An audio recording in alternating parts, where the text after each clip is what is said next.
আওয়ামী লীগ নির্বাচনে আসতে পারবে কি পারবে না সেটাও সরকারের দায়িত্ব। আমরা কোনো দল এককভাবে বললেই তো হবে না। আওয়ামী লীগ নির্বাচনে আসতে পারবে কি পারবে না সেটা কিন্তু আপনারা দেখেছেন।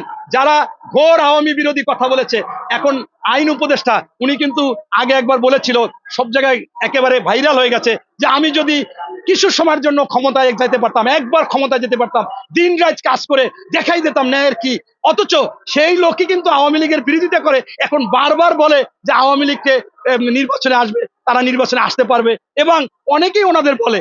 এখানে বিষয়টা হচ্ছে কি, যে শুধুমাত্র তারা একটা রাজনৈতিক গেম এবং ক্ষমতায় বেশি দিন থাকার জন্য, নির্বাচন না দেওয়ার জন্য তারা এক গ্রুপ দিয়ে, ওনাদেরই লোক এক গ্রুপ দিয়ে বলে যে আওয়ামী লীগ নিষিদ্ধ করতে হবে, নির্বাচনে আসতে পারবে না, আর এক গ্রুপ বলে যে না আসবে, অসুবিধা নাই। মানে এইগুলো বললে টইলে জনগণের কাছে এই দীর্ঘায়িত করবে, এইটি হচ্ছে মূল কথা। সর্বশেষ আমি বলবো, ডক্টর মোহাম্মদ ইউনূস সাহেব যে কথাবার্তা বলে, বিএনপি না, আজকে অধিকাংশ আমার মনে হয় নিবন্ধিত দলের মধ্যে শতকরা 90% বেশি দল তারা চায় যে আপনি 100 বছর পর নির্বাচন দেন, আপনি রোড ম্যাপ ঘোষণা করুন।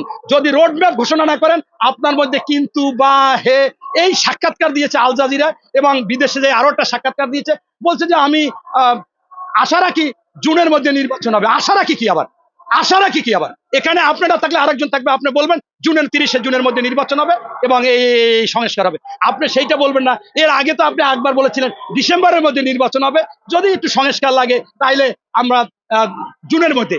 এই কথাগুলো কিন্তু বা হা না, এটা একটা মানে চতুর বা সুকৌশলের কথা, এইটা কোনোভাবে হতে পারে না।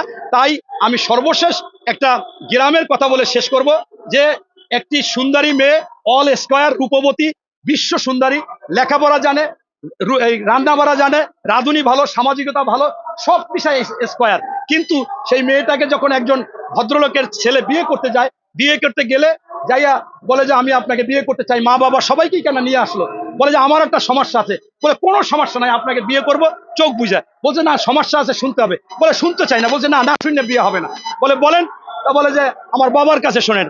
বাবা বলে যে আমার মেয়ের সমস্যা আছে, বিয়ে হওয়ার আগে একটা বাচ্চা হয়েছে, এখন ওইখানে ওই ভদ্রলোক ওনার বাবা মা থাকবে, মুখ ফিরিয়ে দৌড় দিবে। ঠিক ডক্টর ইউনূস, আপনি বিশ্ববরণ্য যত ব্যক্তিত্ব ভালো হন, যত নোবেল বিজয়ী হন, যত জনপ্রিয়তা হন, আজকে আপনি গিয়ে ওখানে বলতেছেন যে আমাদেরকে সরকারে আরো মানুষ দেখতে চায়, এটা কেমন কথা?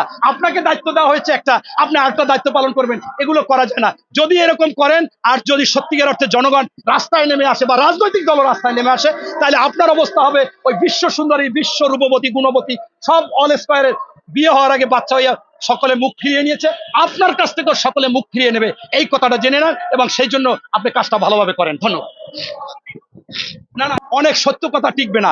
আপনারা দেখেছেন 1952 সালের ভাষা আন্দোলনে যারা শহীদ হয়েছিল, যারা আহত হয়েছিল, তারা কিন্তু বিনিময় চায় না যে আমাদের রাষ্ট্র ক্ষমতা দেওয়া হোক, আমাদের এইটা দেওয়া হোক। এরপর আপনারা দেখেছেন 1971 সালে 30 লক্ষ লোক শহীদ হয়েছে, আহত হয়েছে, পঙ্গু হয়েছে, তারাও কিন্তু কোনো কিছু স্বার্থ চায় না যে আমাদের ক্ষমতায় বসানো হোক, আমাদের এমপি বানানো হোক, মন্ত্রী বানানো হোক, উপদেষ্টা বানানো হোক। এরপর 90-এর স্বৈরাচার বিরোধী আন্দোলনে আমি আন্দোলন করেছি, একাধিকবার জেলে গেছি, আহত হয়েছি, আমরাও কিন্তু কেউ চাইনি। এখন আমরা দেখতেছি যে যাদের উপর ভরসা করে ওই রিক্সা চালক ভাই, আমার ওই শ্রমিক ভাই, আমার ওই ভ্যান চালক ভাই, পাটাও চালক ভাই, আমাদের একজন খেটে খাওয়া মানুষ, একজন ছোটখাটো দোকানদার, তারা এসে এসে আন্দোলনে পানি দিয়েছে, নাস্তা দিয়েছে, বিস্কিট দিয়েছে, পাউরুটি কিনে দিচ্ছে, যে এই ছাত্ররা ন্যায়ের পক্ষে আসবে। অথচ আমরা দেখলাম যে তারা আজকে কি করতেছে, সেই যারা আহত হয়েছে, শহীদ হয়েছে, তাদের আন্দোলন করে তাদের টাকা পয়সা বা তাদের অধিকার, তাদের সাহায্য নিতে হয়, অথচ তারা সেইভাবে করতেছে না। এই যে বিষয়টা, এবং তারা ক্ষমতা চাচ্ছে, তারা দল গঠন করেছে, তারা করুক। আমরা বলতে চাচ্ছি, বাবারা আসো, জনগণের কাছে কথা বলো, তোমাদের উপস্থাপনা করো, কিন্তু সরকারি তত্ত্বাবধানে তোমরা কোটি কোটি টাকা বিভিন্ন জায়গায় চাঁদা নিবা, বিভিন্ন জায়গায় দুর্নীতি করবা, তদবির বাণিজ্য করবা, ওই ওয়াসায় চাকরি দেবা 150-200 লোককে, এইগুলো থেকে বিরত থাকো। এইটা মানুষ কোনোভাবে আমি একটু আগে বলেছি, চোর তো চোর, দুর্নীতিবাজ তো দুর্নীতি, খারাপ লোক তো খারাপ লোক, তার কোনো পদ পদবি, কোনো, সে যদি ইমামও হয় আর সে যদি খারাপ কাজ করে, সেখানে সে যদি ধর্ষণ করে তাহলে সে ধর্ষক, সে যদি দুর্নীতি করে দুর্নীতিবাজ, তাকে ইমাম হিসেবে আইডেন্টিফাই করে। এই আপনার আনিসুল হক আইনমন্ত্রী, এখনো খারাপ কাজ নাই, বিচার বিভাগকে এই কোর্ট সেই কোর্ট, যে আপনার সামাজিক মাধ্যমে লেখতো যে সব কোর্ট শেখ হাসিনার পেডিকোট, এই পেডিকোটটা বানিয়েছিল আনিসুল হক, এবং ইচ্ছা মতো ব্যবহার করেছে। তাই ওনাকে মন্ত্রী হিসাবে না, ওনাকে একজন দুর্নীতিবাজ, দোষী হিসাবে, এবং উনি বাংলাদেশের আইনকে ধ্বংস করে দিয়েছে এবং আইনি প্রতিষ্ঠানকে ধ্বংস করে দিয়েছে। এই জন্য তাকে যে গণধাওয়া দেওয়া হয়েছে, এবং হয়তোবা পুলিশ না ঠাকাইতে বললে বাইরেও ফেলাইতো, এই কাজটা তো যথাযথ হয়েছে, ওনার এটা প্রাপ্য ছিল। এবং আপনি জানেন যে এই আমরা যে নির্বাচনের কথা বলি, সারজিদ আলম বলেছে যে শেখ হাসিনার বিচার এবং নির্বাচন হবে পরে, স্থানীয় সরকার। আপনি শোনেন, এইটা এক একজনে গায়ের জোরে বলতেই পারে। আমি একটু আগে বলেছিলাম যে তাইলে তো 6-7 বছরের বাচ্চাদের বিয়ে করাই দিলে বাচ্চা হতো। এখন এই সারজিদ আলমও এখনো কিন্তু অনেক বড় হয় না রাজনীতিতে। আপনারা দেখেছেন যে এই 16 বছর আমাদের নামে গুম খুন হত্যা করা হয়েছে, মামলা দিয়েছে। আমরা কি কখনো নাকে খত দিয়ে ওইগুলা স্বীকার করে নিয়েছি? বরঞ্চ এই সারজিদ আলম একবার এবং এই হাসনাত আব্দুল্লাহ সাংবাদিক সম্মেলন করে বলেছে, আমাদের পুঁজি করে বিএনপিকে ইঙ্গিত করে বলেছে যে তারা এই আন্দোলনকে অন্যদিকে নিতে চায়। আমাদের কোঠা আন্দোলন এছাড়া কোনো আমাদের আন্দোলন নাই, আমরা আন্দোলন প্রত্যাহার করলাম। এরপর আরেকবার দেখেছিলেন হারুনের ভাতের হোটেলে গিয়ে একদিনের মধ্যে পাশার উপর 2টা পিটান দিয়েছে, আর আমাদের তো রিমান্ডের পর রিমান্ড দিত, আমাদের পায়ে গুলি করে পা ভেঙে দিয়েছে। কখনো তো আমরা এইটার মধ্যে যাই নাই। আমাদের দলের যে সিদ্ধান্ত, জনগণের যে আশা আকাঙ্ক্ষা, সেটাই প্রতিফলন করেছি। তাই উনি যেটা বলতেছে যে বিচার হবে শেখ হাসিনার, এই বিচার করার দায়িত্ব এই সরকারের। আপনি একটু আগে বলেছিল আরেকজনে যে আওয়ামী লীগ কি নিষিদ্ধ করা হবে কিনা বা নির্বাচনে আসবে কিনা।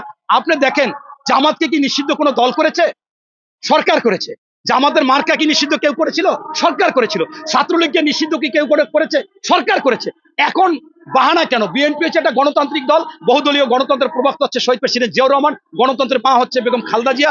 আমাদের কথা স্পষ্ট, তাদেরকে নিষিদ্ধ যদি সকল জনগণ চায় হবে, সকল রাজনৈতিক দল চায় হবে, রাষ্ট্র চাইলে হবে, আমরা সেটাকে সাপোর্ট দিব। তার মানে আমরা কি আসলে এটা করার মালিক আমাদের কাছ থেকে নিতে চাচ্ছেন? এবং আপনার মাত্র বুঝানো চাচ্ছে বড় দল, জনপ্রিয়তা বেশি, এই জন্য যে দেখেন এত একটা খারাপ দল এত অন্যায় করছে, তাদেরকে সে নিষিদ্ধ চায় না। আমরা কিন্তু কখনো বলি নাই নিষিদ্ধ চাই না। আমরা বলছি যে এই নিষিদ্ধটা করতে হবে হয়তোবা জনগণ, আমাদের সকল রাজনৈতিক দলকে বলতে হবে, অথবা রাষ্ট্রীয়ভাবে নিতে হবে। এরপর শেষে যে কথাটা, যে নির্বাচনের কথা,